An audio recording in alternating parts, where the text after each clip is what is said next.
Vivi? So we go out in the backyard and we're looking around, and then we look north, and here we see these lights coming directly toward us. If you're like me, you pay attention to the news. I enjoy being informed. And so if you're like me, cannot help but notice the prevalence and indeed the frequency of stories about UFOs.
There's been countless stories of the government acknowledging people taking responsibility like important people.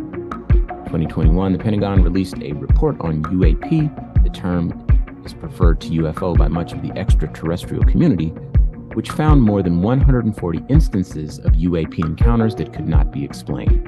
The report followed a leak of military footage which showed apparently inexplicable happenings in the sky, while Navy pilots testified that they had frequently had encounters with strange craft off the U.S. coast. So, today we are joined by Clive Christopher.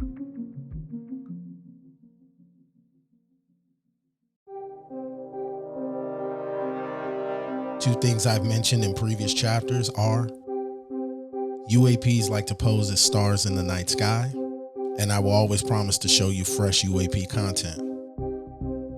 This clip shows exactly that.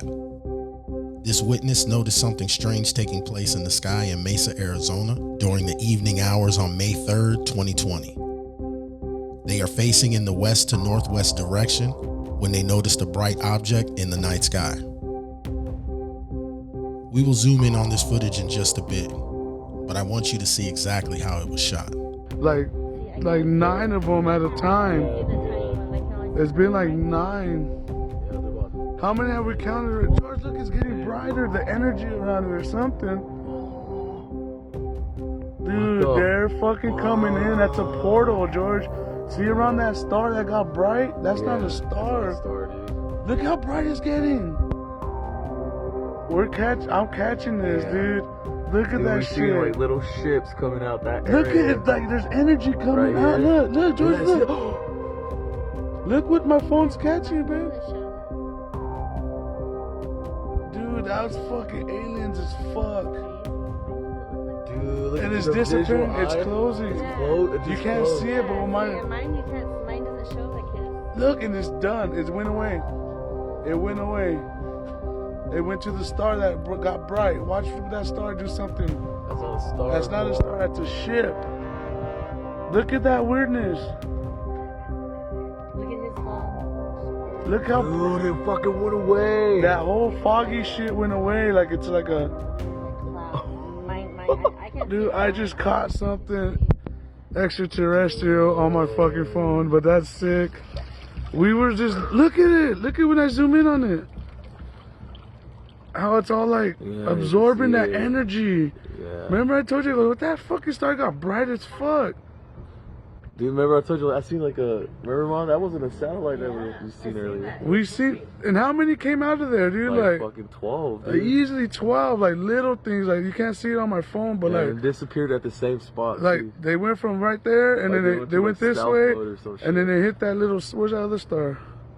You can't see, oh, that star right there. They would go from that thing, and they would come to this and get disappear. At the same time, the same. And it was like every 5 seconds. It's important to let you know that the person that filmed this does want to remain anonymous. Even though the topic is a little more popular in present day, some people are still uncomfortable getting in front of a camera and sharing their story. Where I took that whole video at, I was in my little pool. What I thought was a star is completely gone. They were coming up from right there, coming out from that light that absorbed into to that star over there, and they were disappearing. Now that whole freaking light that was so bright is gone. That was this mothership B. Back at it again. It's 8:11, same spot. Did you see how it got bright?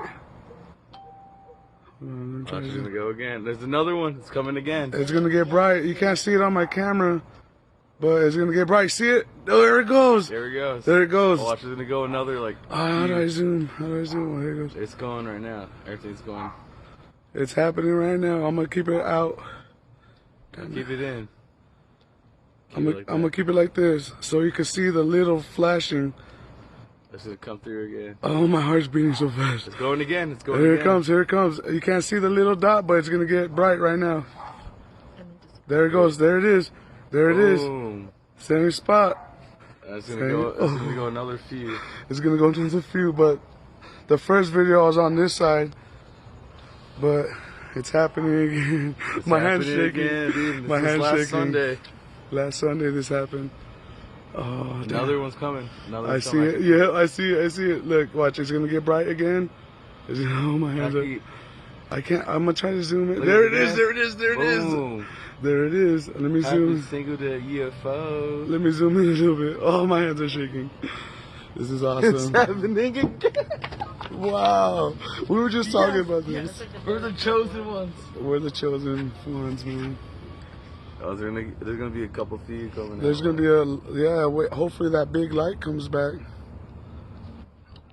Oh, this is alien as fuck. Yeah, definitely.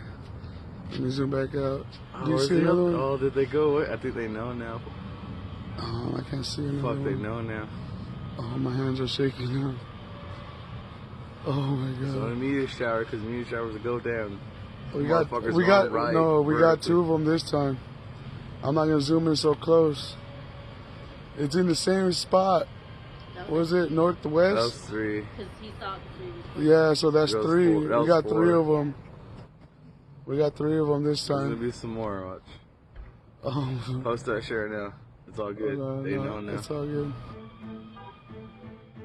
Yeah, like at first it was like we weren't even really like, cause we were just I just got this like little above ground pool thing, you know what I mean, right there for my daughter, and we have it right there in our driveway. So we were just hanging out. My brother came over. My mom had stayed the night with us. You know, we had went to Arizona like the day before. So when we got home, like just stay the night, Mom. You know, we'll take you home in the morning. And so she just ended up staying all day, and I go, you know, it's pretty warm out, maybe a little later when the sun goes down, you know what I mean, when the water's still warm, we'll jump in there. And so that's basically what we did, man, and my brother comes over, and we both jump in there, and we were just hanging out, and it was like, I was like making some food and stuff, so I was in and out, and finally I said, you know, I'm gonna jump in with you guys. And I jump in, and they just mentioned to me, like, in that area, like, oh, bro, we just seen a satellite up there. Like, oh, yeah, you can see those, you know, like, if you focus real close, you know, you can see those, you know, moving. He goes, yeah, it was, like, right there. And then we looked, and, like, that light was, like, it looked like just a normal star at first. And it started getting a little brighter. And I'm like, George, you see that? That's kind of getting a little brighter, that star on. And then my girl's like, oh, it's probably an airplane with this lights on. And I've seen airplanes like that, you know, when they're coming towards you with their lights on, they kind of look like they're staying there for a while. So I start messing with my brother. I go, dog, that's not an airplane, man. You know, just messing with him because he's really into, like, aliens and stuff. So that's why I kind of just, it started off as a joke. Then I realized I'm like, that airplane's not coming any closer. It's kind of just staying there.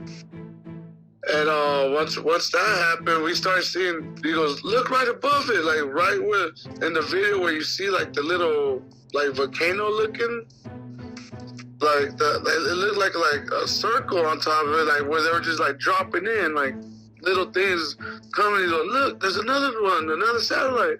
I'm like, that's not a satellite. And then like, right, because they were too close together, they just kept coming like one after another. And I was like, wait a minute, George, are you serious? He's like, yeah. And then the light started getting even brighter. So I was like, I don't think that's George, that's something different. I'm like, you know what, I'm gonna go grab my phone. And once I grabbed my phone, like by the time we started counting them all, they stopped. They would like come out, like go to the right for a good, like, I don't know how far, you know, and like from my vision, like maybe like 3 inches. And like they would get bright and then they would disappear. Another one would come out where like you could barely see it, like it was really dim, and then it would get bright and then disappear. And like I want to say like 10 to 12 of them came out of there, and that's when I got my phone, because I thought they were gonna, you know, keep showing up, keep doing this. So I was like, oh, I better grab my phone. And that's when I started recording that, man. And then like from the naked eye, at first you couldn't see that, what I caught on my camera. And then once I started like trying to focus in on it, and I seen what my camera was catching, I started looking like with my eyes, you know, and I could start seeing the same shape with my eyes. And my brother's like, I don't see what you're talking about. Like, he didn't really see what I seen. I'm like, there's that little thing, look at my camera. When he looked at it, he's like, he tripped out. That's when everything on the video was like, oh, dang. And then we started seeing it because now we could picture where it was at, you know, through my phone.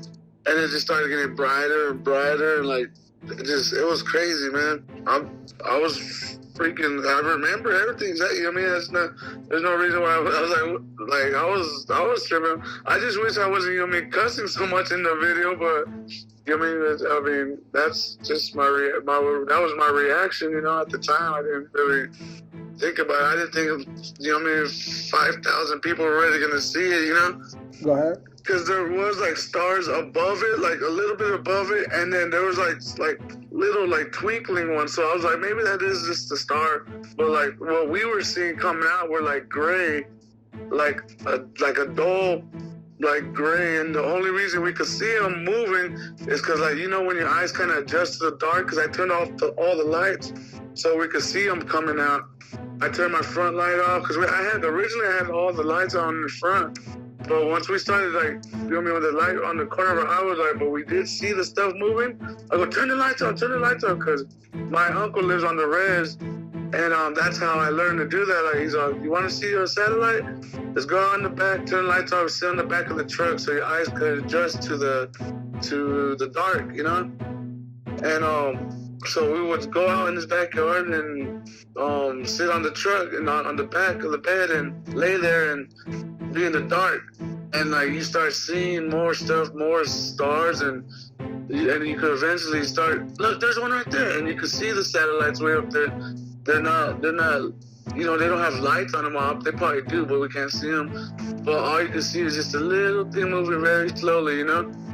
So that's what kind of made me turn off all the lights. I'm like, turn the lights off so we can see it better, because like we were seeing these, like a bunch of them. Usually when you see a satellite, they're not in the same, you know, direction, and it's only one, and it goes and then it leaves, you know. This time we seen like one come drop down and then go to the right.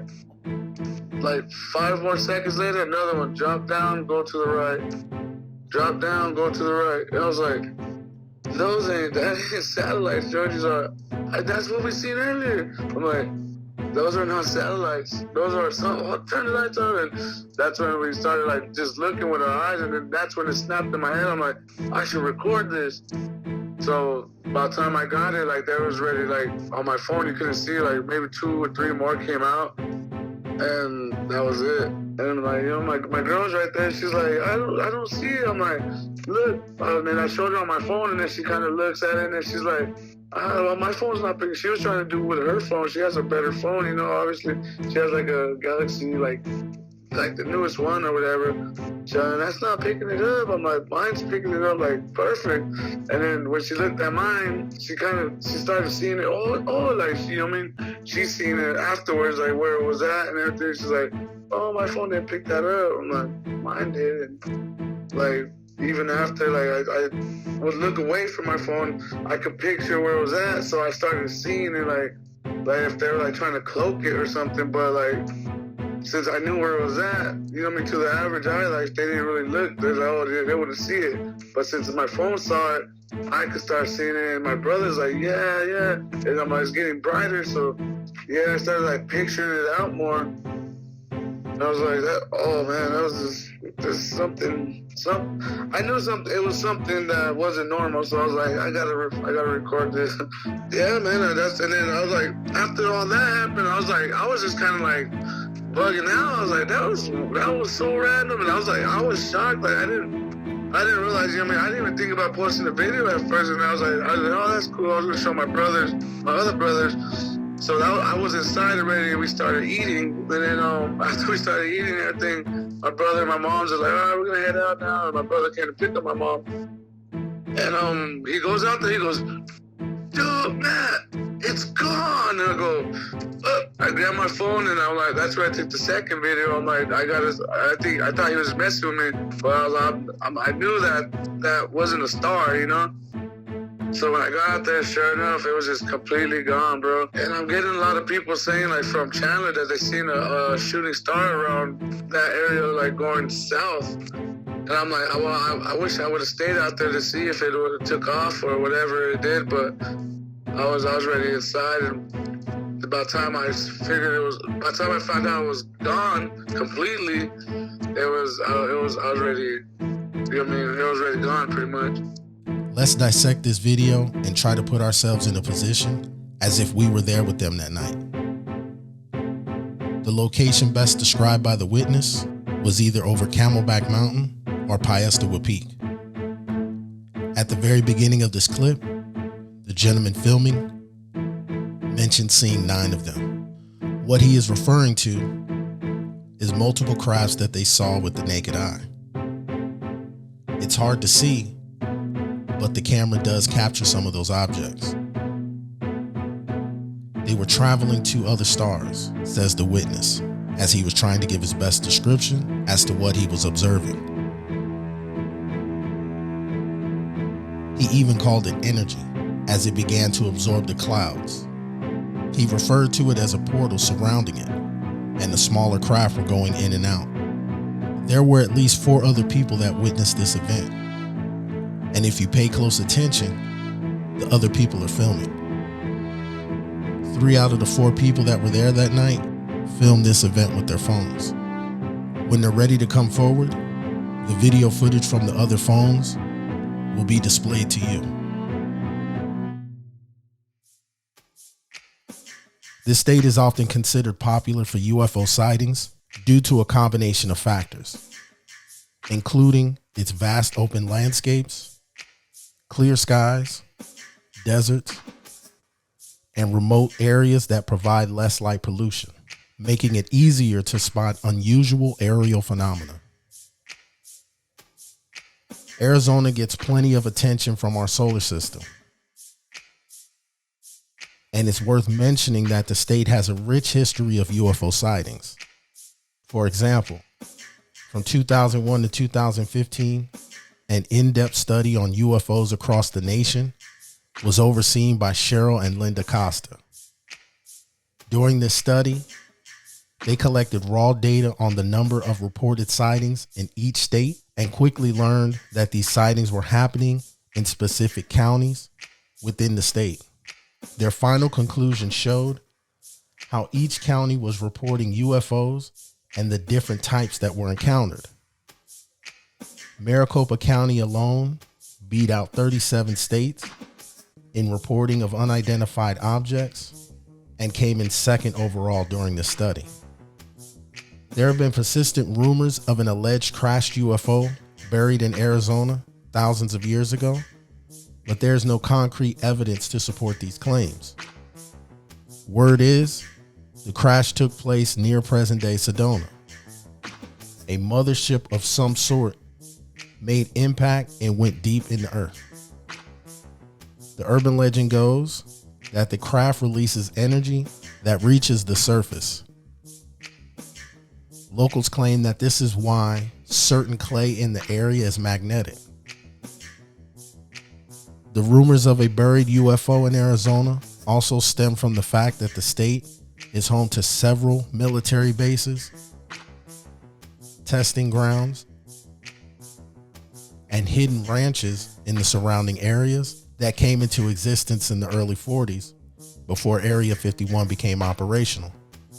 The placements of these ox fields throughout the state have fueled theories and speculation that the military has been searching for this lost mothership before the UFO wave of 1947.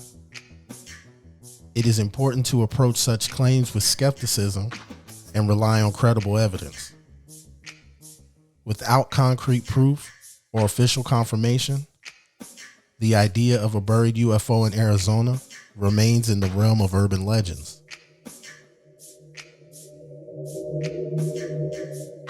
One of the most famous alleged UFO crashes in Arizona is known as the Selman Graves incident.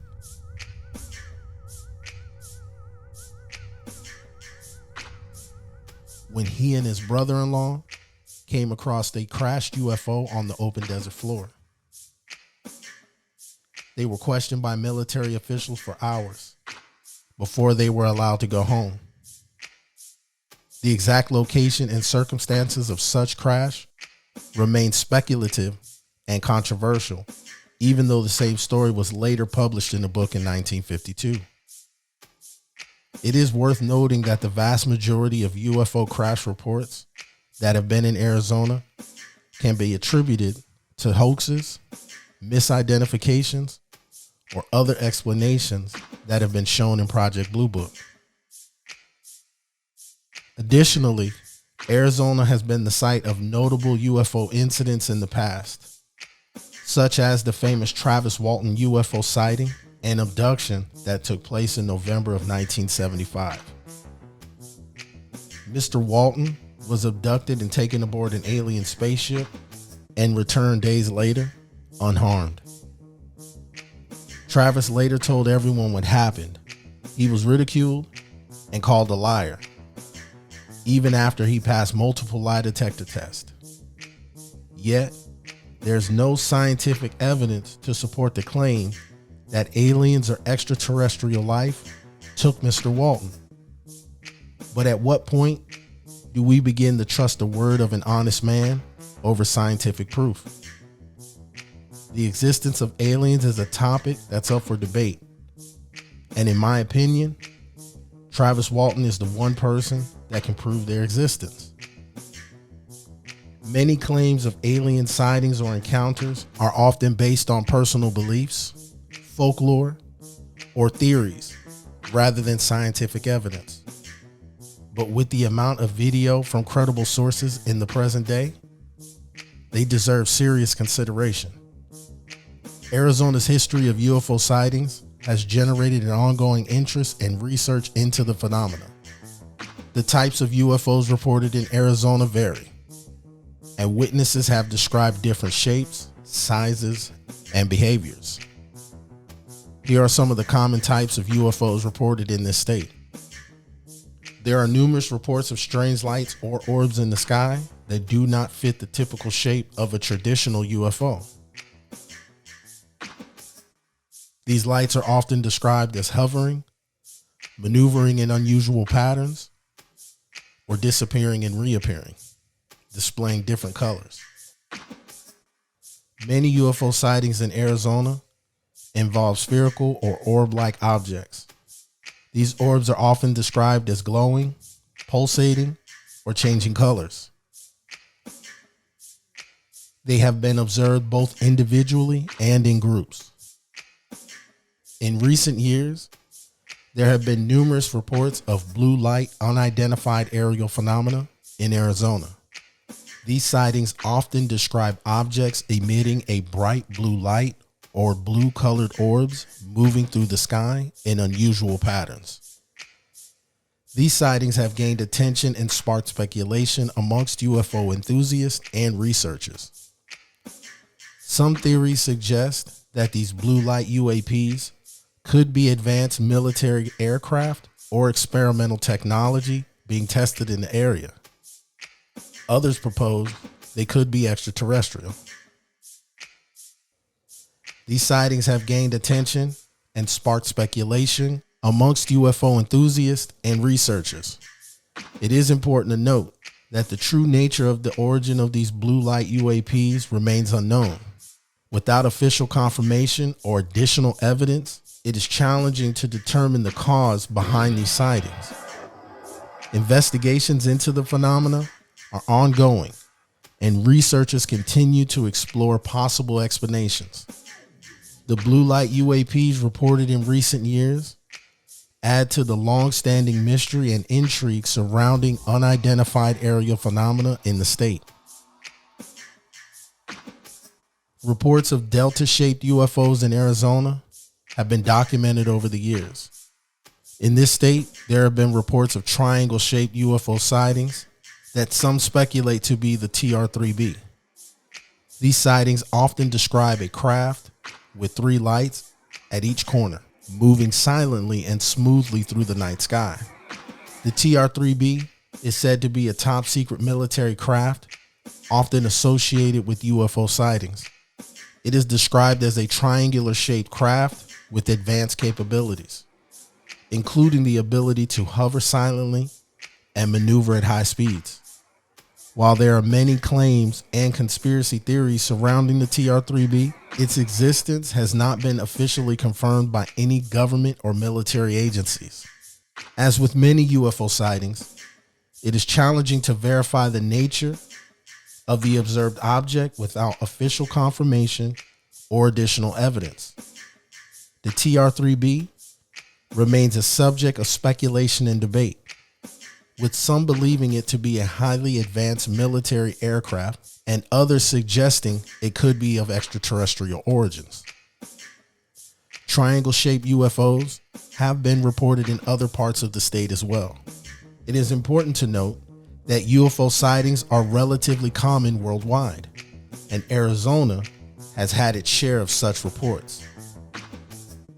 While many sightings need further investigation, we are going to take a look at the top 5 and most controversial UFO cases that have taken place in Arizona.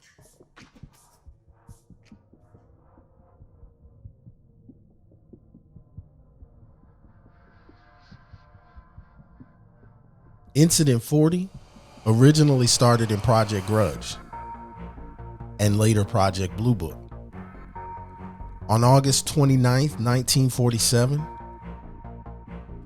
an interview with a man named William Rhodes was arranged because he had taken some photos of a UFO in the Phoenix area a month prior.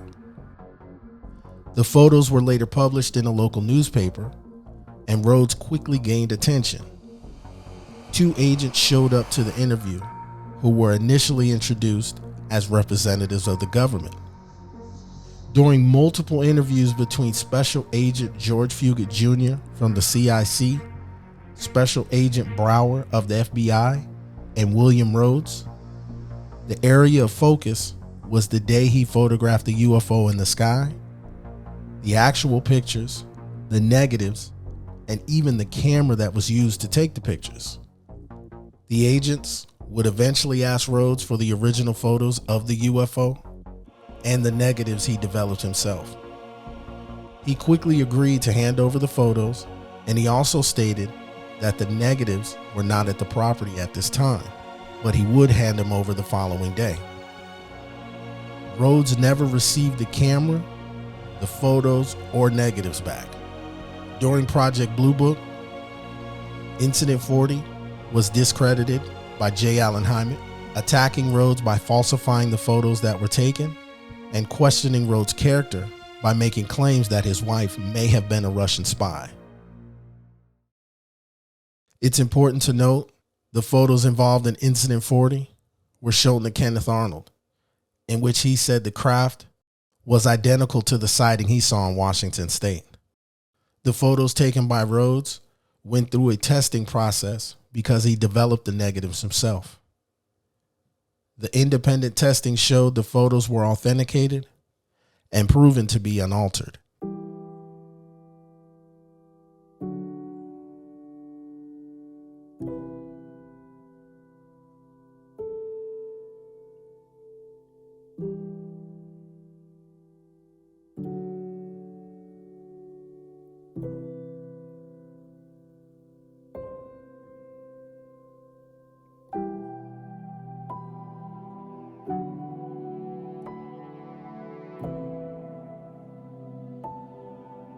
The Marana Air Base sighting of April 1952. Before we go into the sighting that took place at the Marana Air Base, it's important to look at two other incidents from Project Blue Book that happened in the same area 3 years prior.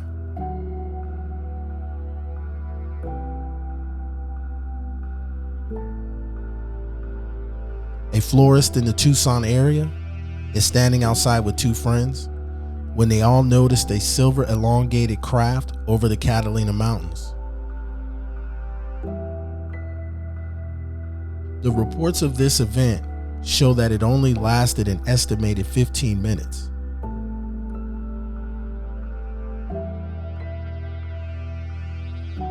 All three witnesses observed a sausage-shaped craft directly above the Catalina mountain range.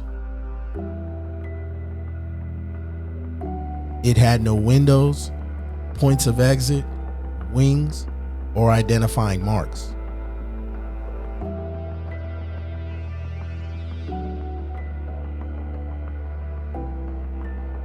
All three witnesses said that it appeared to be rolling over while it stayed stationary above the mountains.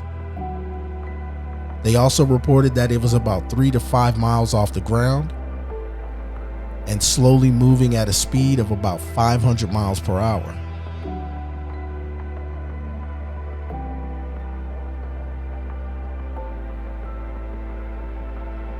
This documented report comes from a U.S. Air Force sergeant who noticed two unidentified flying objects while enjoying some downtime in the front yard of his home located in northeast Tucson.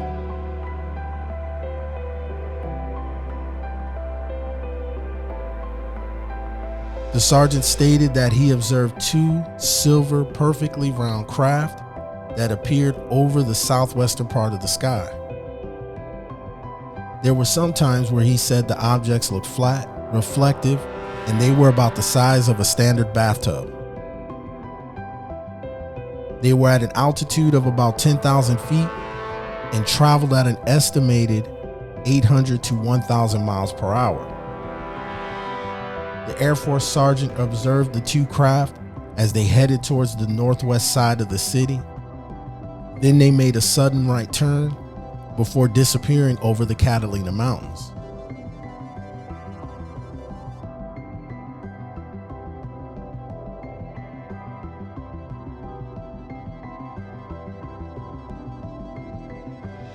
Air Force instructors and a civilian pilot reported seeing a metal, bright object that remained stationary over the Marana Air Base. The civilian pilot had recently landed at the base and stated that while on taxi, he noticed an object that was bright as a star during the morning hours. The pilots remained in observation mode as the object just hovered over the base for about 45 minutes. They said that the object never moved an inch while they were watching it. The pilots then decided to take off and get a better look at the object. But as soon as they became airborne, the craft quickly disappeared.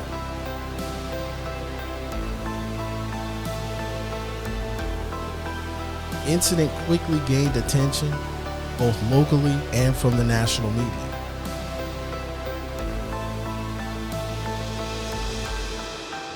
At that time, it was considered one of the earliest and well-documented UFO sightings in Arizona that was later investigated by the Air Force and Project Blue Book.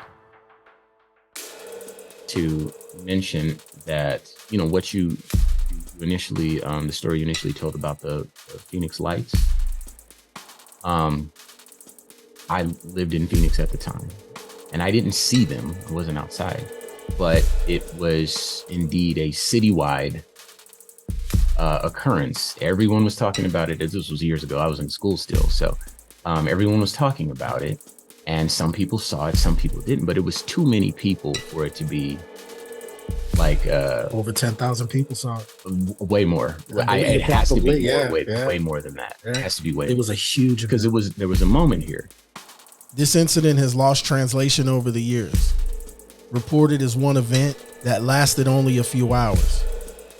The truth is, sightings occurred up until 5 a.m. the following morning. The Phoenix Lights remains unexplained, and opinions differ on what exactly was observed and took place that evening. Some propose that it was a secret military aircraft or experimental technology, while others suggest it could have been extraterrestrial.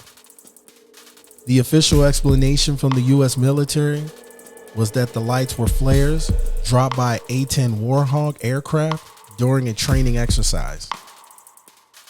However, many witnesses maintained that the object that they saw was much more substantial than flares, and here's why.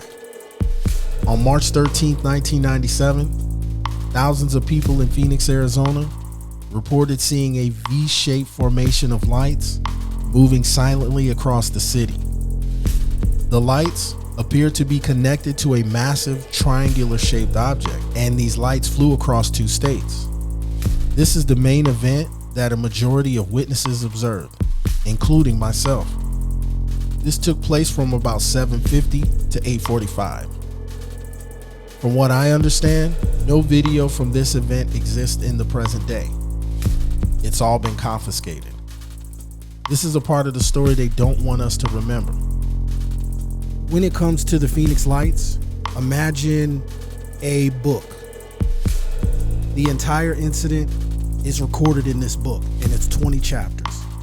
And this complete book focuses on the entire event known as the Phoenix Lights. What is shown on the news is about a chapter.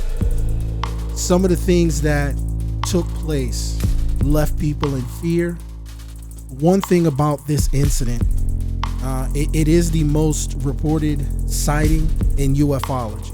And even if you lived in Phoenix and you did not physically see the Phoenix Lights, you learned in the days, weeks, even months after that the Men in Black is a real thing.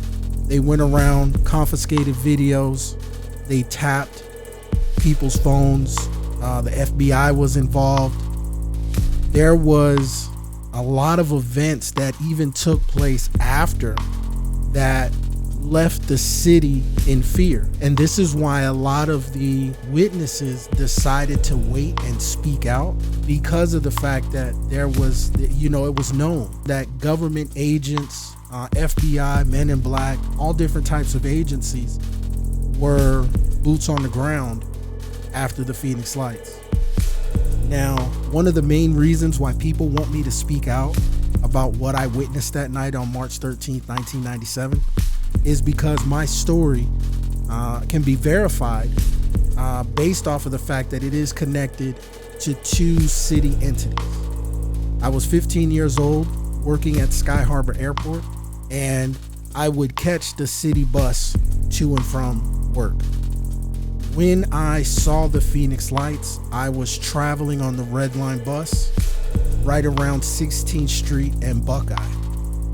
I initially saw 2 lights that looked like helicopters, but I immediately knew there was something wrong about that because the flight path is right there. And one of the things that you indirectly learn working at the airport is the flight path, the way the planes land, pretty much the time in between planes. And the airport, it's all schedule based. So these lights that I saw, 2 of them, as we were turning on 16th Street. It was odd because it was right in the flight path of the arriving flights. I remember thinking, it's possibly some sort of emergency or something like that. And as we made that right, that's when I noticed there was more than 2. It was actually 5. And the color of these lights, they were whitish, bluish, grayish color. And they were in a V formation about 300 feet off of the ground, traveling south. And they were just starting to cross over the airport. That entire time, I'm looking at these lights, just pretty much in awe. And we stopped, we got off of the bus, and we all collectively looked at something fly south that was incredibly large. And 2 things that I remember is there was no planes landing at all. That let me know the airport knew there was something in the flight path, and those planes were either diverted or on standby, but there was no planes landing. Another thing is when I looked, so we were all in this gaze, and the reason why I know that is because something happened that caused me to look away. And when that happened, I noticed that everybody was in this awe. They were just mesmerized by what they were seeing. And I looked around, and that is when I heard the sounds of dogs barking. Now, the very interesting thing, and this is one thing I vividly remember, is I could hear the dogs. They were extremely loud, and I could not see them. Even though there were other cars, I couldn't tell you if the bus was actually running, but I do remember only hearing the sounds of the dogs and nothing else. And we stood there and we watched it for in between 4 to maybe 7 minutes, no longer than 10 minutes. It just glided out of view in a southeast direction towards the I-10 Chandler Tucson area. And then once it left our view, we all got back on the bus and we went on our way. Now, when I got off on Thomas, I had missed my connecting bus going to 14th Street, so I decided to walk. And as I'm walking, I got to about 7th Street and I looked south, and this is when I saw another set of lights that were a different color, and it was a string of them that looked like they were going into the Berry Goldwater range. These lights were not in the same placement as the first set, and they were not the same color. So as I see them, I remember, but I also had forgotten that fast that there was something that we saw maybe an hour prior. So I see the lights again, but they're different in characteristics, the number of them, even in placement. So as I'm walking home, I get to 14th Street, I get to my house, I call my grandmother, and she's already in her room. Tell her to come outside, take a look at what I'm seeing and what's going on. And as I'm, telling her this in excitement, I'm explaining to her everything that I saw, and she then comes outside, and we both observe that later event. The Phoenix Lights took place really the entire year, but the main event took place March 13th and March 14th. And once again, the news does not get this correct. The news tells it as one event, and they show the lights that's famously known as Tom King's footage. That footage specifically is from the 10 o'clock event, 9:45, 10 o'clock event. Most of us that saw the boomerang that started up in Henderson, Nevada, then traveled to Paulden and Prescott and Phoenix and all these different locations, that was in between 7:55 and about 8:45. And those were two separate events. But the Phoenix Lights in reality lasted well into the next morning. And one of the crucial pieces of information that a lot of people have forgotten is the three people, the two military pilots and the personnel who gave the information to the mid-level reporter. They all kind of disappeared from existence. And we live in the desert. So at nighttime, we have wide open, and other places do, but there's not a lot of trees here. I mean, there's pretty clear, unobstructed access to the night sky. And if you live a little bit outside of town, those stars really have presence, right? Mm-hmm. And so movement outside your car window is very easy to spot because there's an unobstructed view to what would be the horizon, and so forth. I'm not a person that follows UFOs or any of that sort of stuff. You know this famously.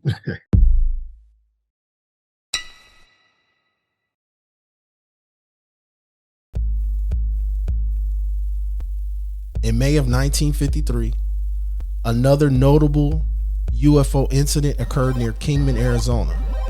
Multiple witnesses reported seeing a silver disc-shaped object crashed in the desert. The military reportedly arrived quickly and cordoned off the area, leading to speculation of a cover-up.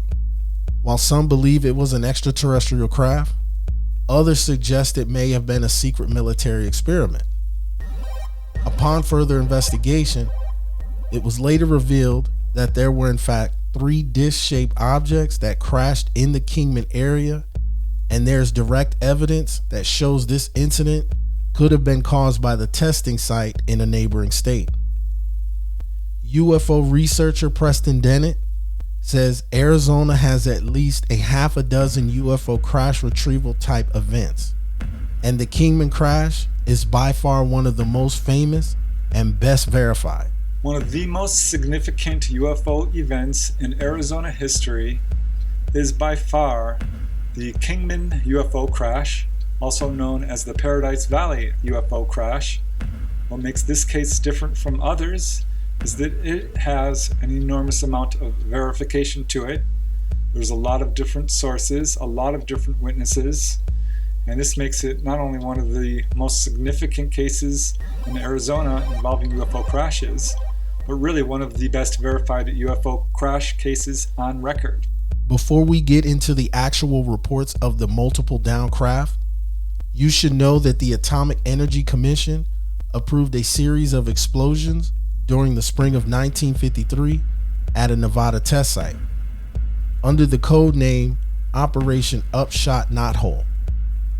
The operation consisted of 11 different tests of bombs that were deployed by airdrop and an artillery cannon known as Atomic Annie. Parts of the evidence pertaining to the Kingman crash site comes from an engineer who worked at the test site in Nevada. The engineer was taken from the test site to the nearby Indian Springs base that afternoon and was told that he would be working on the crash of a military vehicle under Project Blue Book. The man, with about 15 other people, boarded a military plane and were flown to Phoenix, Arizona. When they arrived to Phoenix, they were placed on a bus and an additional 10 people joined them, bringing the total number of individuals to 26. The bus was completely blacked out and they were not told where they were heading. This trip took about 4 hours before they arrived to their final destination. As they got off the bus, they were immediately escorted by military police to the location of the downed vehicle. Now this occurred on May 21st, 1953, and the first mention, as far as I can tell, comes from researcher Frank Scully, who talked about it briefly in his book Behind the Flying Saucers, which was all about UFO crash retrievals. The book was largely debunked by researchers until the subject of UFO crash retrievals started to move to the forefront of UFO research, at which point researchers did take a second look at it. However, according to Scully, he did talk to first-hand sources of this UFO crash, and they told him that they were in Phoenix when this crash occurred and were on the scene shortly later. And on the scene, they found a small craft that they said was 36 feet in diameter, and there were 2 deceased ETs. And according to Frank Scully, and I quote, "One of the little men was half out of the escape door or hatch, as the doctor called it. The little man was dead.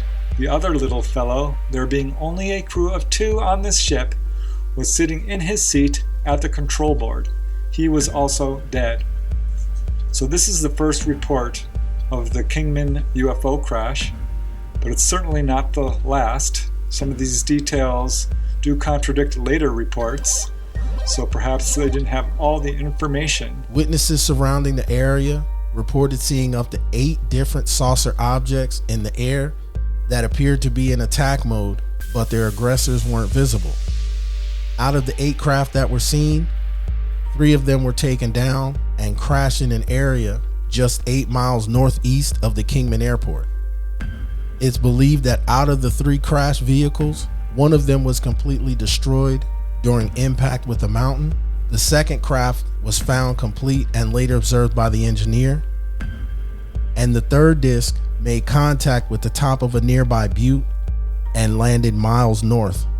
Due to the Oxfield and Kingman and surrounding areas, the military was quickly scrambled to secure the sites until the retrieval teams arrived. It has been discovered that military issued canisters from 1953 were in the area where the crash is believed to have taken place. And the next information to come on this case comes from well-respected UFO researcher from MUFON, the Mutual UFO Network. His name is Richard Hall. He's been in this field forever, has written a number of books on this subject. And in 1964, Richard Hall says that he spoke to a gentleman who would soon be a commander in Vietnam, so a good witness. And this man told Richard Hall that in 1953, a UFO did in fact crash in Arizona. This is presumably the Kingman crash. And according to his source, his information, there were actually 4 bodies recovered, and the craft was described as being 30 feet in diameter and largely undamaged. And as Richard Hall says, "I could not imagine a less likely hoaxer." However, the real big break in the case comes from researcher Raymond Fowler, perhaps best known for his books on the Betty Andreasson contactee case, but a very well-respected researcher who talks to apparently a first-hand witness who at first refused to give his name. The story was told under the pseudonym Fritz Werner. We now know his real name to be Arthur Stansel, and he testified under an affidavit that he was there on the scene of this Kingman UFO crash. Now, Arthur Stansel was an engineer manager at the Air Material Command at Wright-Patterson Air Force Base in Ohio, which, if you know this field, is UFO Central. This is where a lot of the material from UFO crashes go. So he's in a good position to know the truth about the UFO crash. He says that while he was employed there, he worked closely with a Dr. Eric Henry Wang, who was the head of the Department of Special Studies. At the time of this crash, Arthur Stansel is actually at Frenchman's Flats in Nevada studying the atomic bomb sites and the blast effects. And this was when he received a call that a UFO had just crashed not too far away, and that Dr. Henry Wang had been placed in charge of its recovery. So it was Wang who ordered Arthur Stansel to go to the site with a group of about 40 other scientists to assist in the recovery of the Kingman UFO. Now, it was Arthur Stansel's job to calculate the velocity and the trajectory of the disk based on the structure of the UFO and how deeply it had burrowed into the ground and the entire blast pattern. So according to Arthur, he was taken on a bus out to the site. The bus had blacked out windows. He was told to concentrate only on his assigned duties and not look around. So he obeyed and exited the bus and was taken to what he says was a 30-foot wide oval object that he said was constructed of a, quote, an unfamiliar metal which resembled brushed aluminum. And like Richard Hall's source, Arthur Stansel said that this disc was undamaged and it actually only penetrated about 20 inches into the sand. Now he did see a hatch. It was about 3.5 feet high. He didn't see any apparent landing gear. But after measuring the measurements of this crash site, he concluded that this craft had struck the ground at about 1,200 miles an hour. He also concluded it was not man-made. As he says in his own words, the object was not built by anything, obviously, that we know about on Earth. It was more like a teardrop-shaped cigar, like a streamlined cigar. So, of course, he was not the only person there. He said the craft was being guarded by military police and was inside a tent nearby that he saw.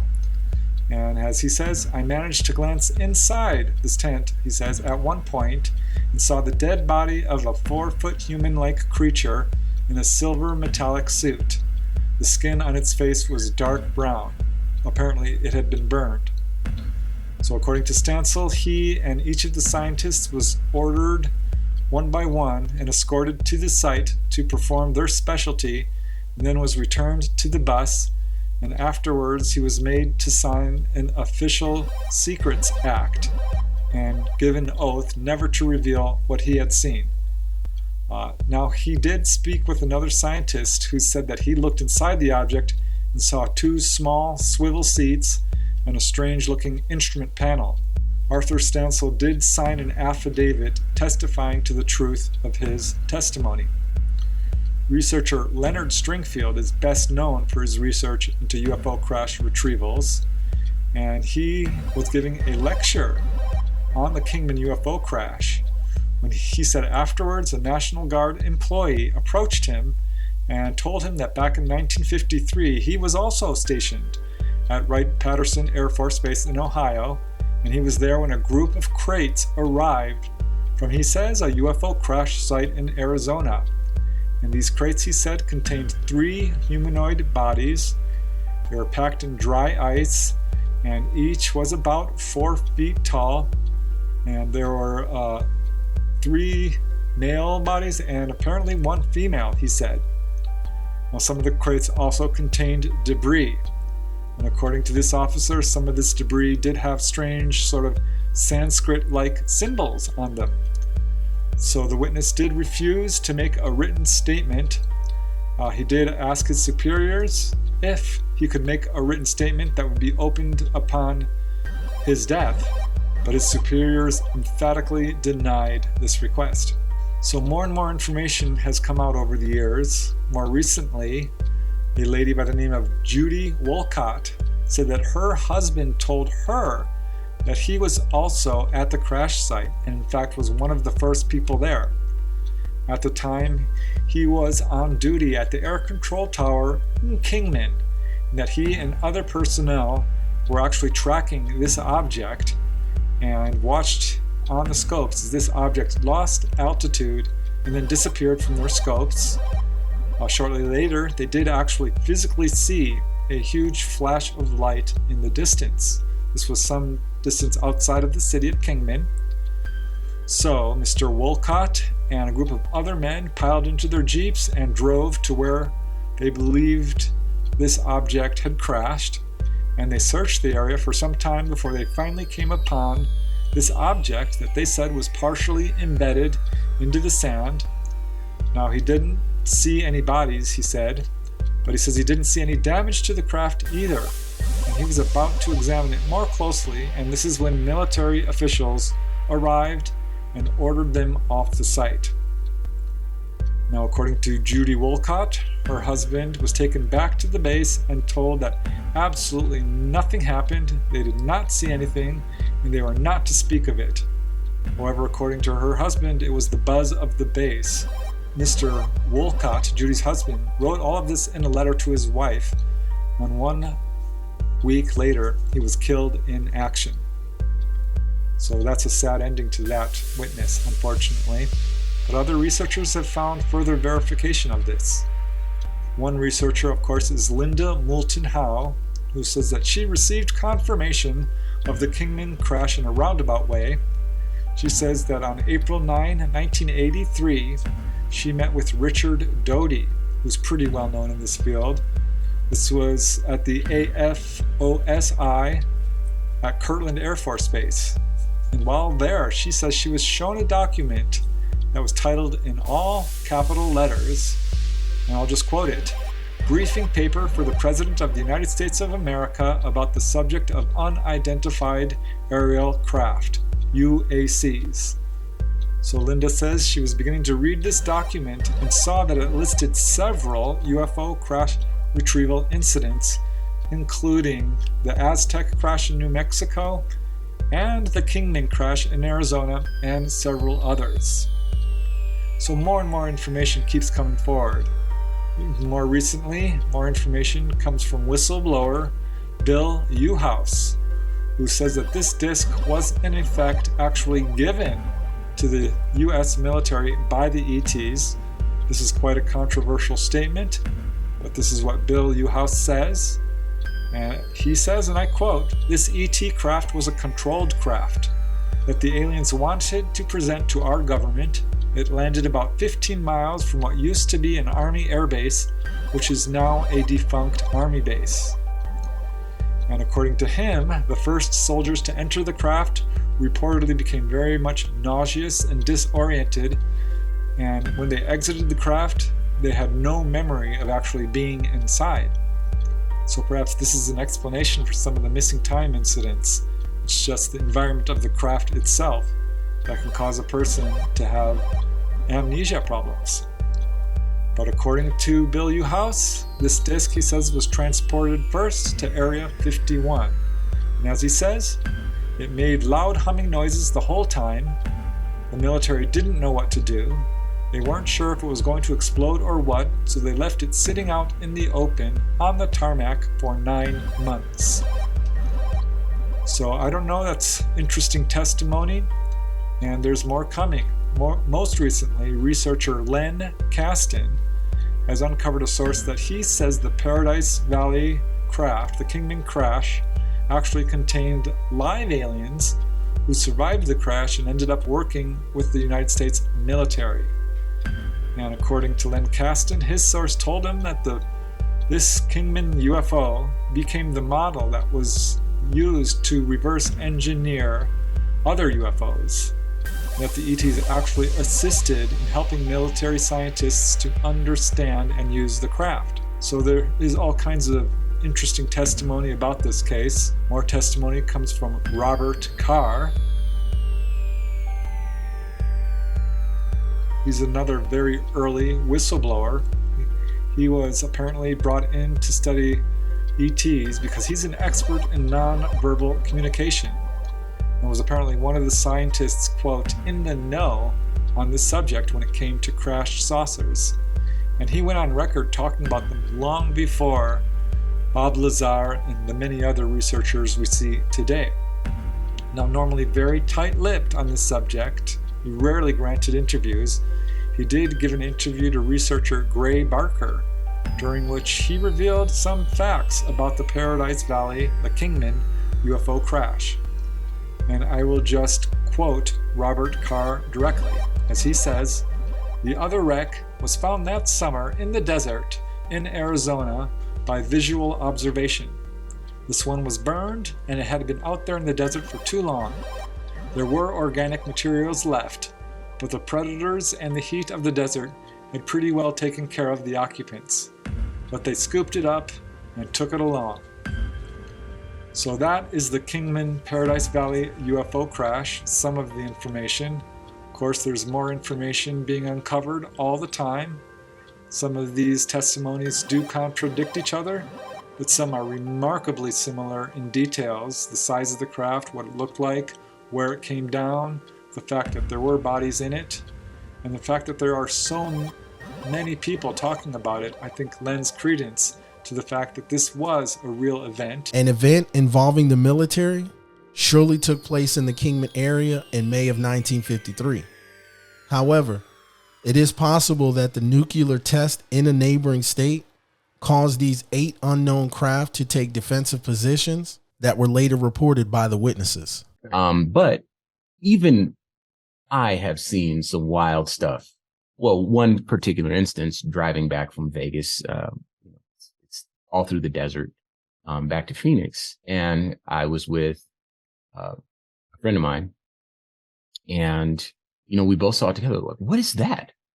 One of those light things just kind of moving in a manner that is inconsistent with a helicopter or an airplane or anything. It just kind of was just zigzagging and staying in one place and then zigzagging again, just moving way too quick to be anything that I could explain. And so I want to make sure that for the sake of our listeners, I establish that, we live in a sort of strange place where these things are a little bit more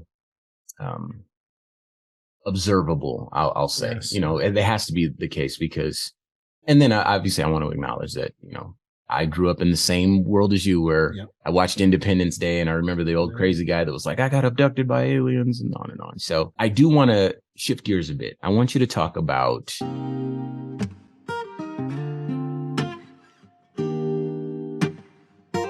the Travis Walton abduction case is one of the most well-known and controversial alien abduction incidents in history. On November 5th, 1975, Travis Walton and a group of fellow loggers were working in the Sitgreaves National Forest near Snowflake, Arizona.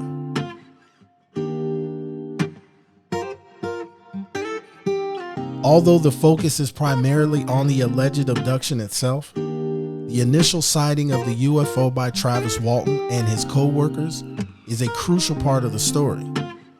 The bright light and the subsequent disappearance of Walton have been the subject of much debate and speculation.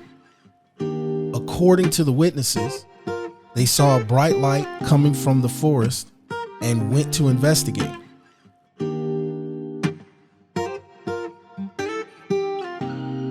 As Walton approached, he was struck by a beam of light, causing him to disappear.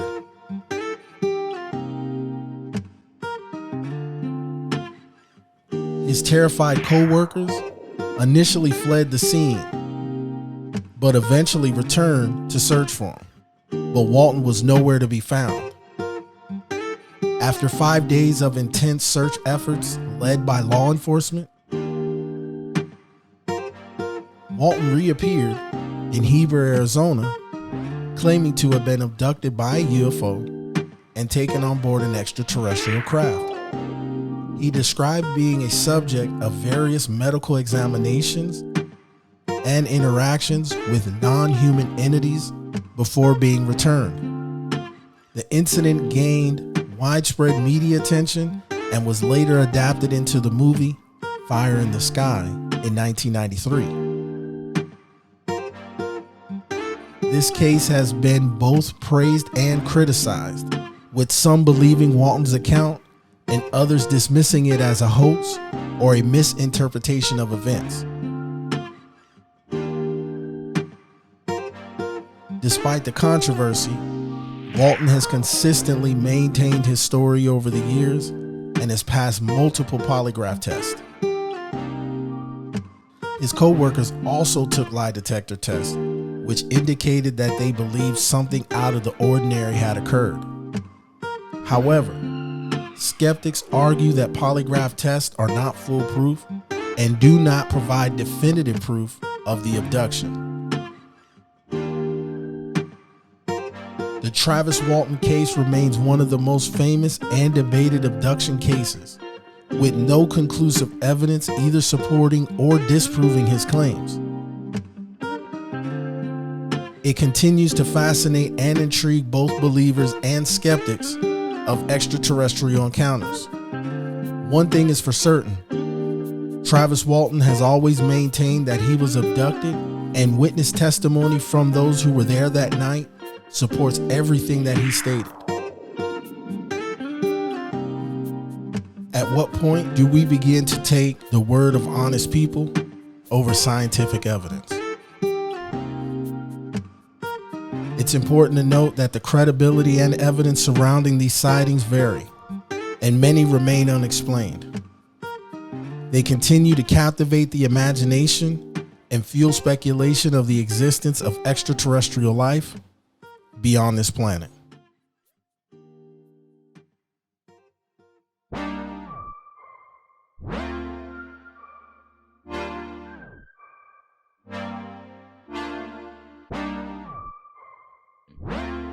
I'll read. The headline reads, U.S. urged to reveal UFO evidence after claim that it has intact alien vehicles. Whistleblower, former intelligence official, says government possesses intact and partially intact craft of non-human origin. One of the most significant UFO events in Arizona history is by far the Kingman UFO crash. Thank you for having me. I'm just one of thousands of people that witnessed the Phoenix Lights that night. Look at it, like there's energy coming out. Look, George, look. Look what my phone's catching, babe. Dude, that was fucking aliens as fuck. Dude, look and at it's the disappearing, visual it's eye. closing. It's closed. You can't see it, but mine you can't. Mine doesn't show like his. look, and it's done. It went away. It went away. It went to the star that got bright. Watch that star do something. That's not a star. That's not bro. a star. That's a ship. Look at that weirdness. Look at his phone. Look how Dude, it fucking went away. that whole foggy shit went away. Like it's like a. Weird, like cloud. I can't. Dude, I just caught something extraterrestrial on my fucking phone, but that's sick. We were just look at it. Look at when I zoom in on it. How it's all like absorbing that energy. Remember I told you that fucking star got bright as fuck. Dude, remember I told you I seen like a. Remember, Mom? That wasn't a satellite that you seen earlier. We seen, and how many came out of there, dude? Like Like fucking 12. Dude. easily 12, like little things. Like you can't see it on my phone, but And like it disappeared at the same spot. like too. they went from right there, and Like then they went to this South way, Road or some and then they hit that little. Where's that other star? You can't see. Oh, that star. That star right there. They would go from that thing, and they would come to this and get disappeared. At the same time, the same. And it was like same every everyone. 5 seconds. Every 5 seconds, one would come.